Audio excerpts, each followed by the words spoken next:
চা। তো এখন 11টা বাজে, এখন মশাই ঘুম থেকে উঠলো আর এখন এই যে সকালের খাবার। তো এখানে আছে চা আর ওদিকে আনছি সব কিছু। তো বিশ্বাস কালকে আমাদের বাড়িতে এসেছিল, তো আজকে আছে, একটু পরে চলে যাবে। এই যে এখানে আছে ব্রেকফাস্ট রেডি করেছি।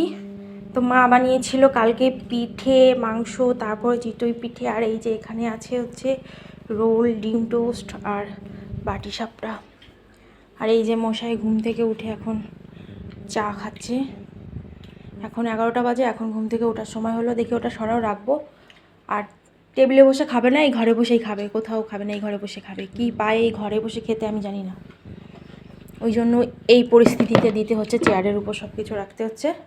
আর আমার বিছানায় আমি কিচ্ছু তুলি না, আর এই আসলে পরে আমার সব কিছু ঘেটে যায়। এই যে বিছানায় চায়ের আর কি প্লেটটা রাখলো, তো এটা আমি করি না। বন্ধ করে এখন কেন?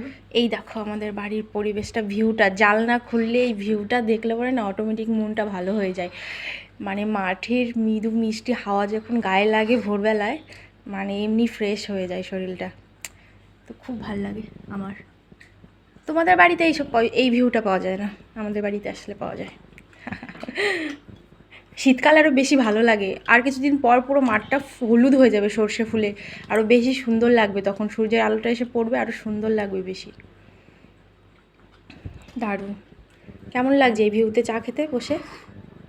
হ্যাঁ দারুণ দারুণ। তো খেয়ে নাও জলদি জলদি।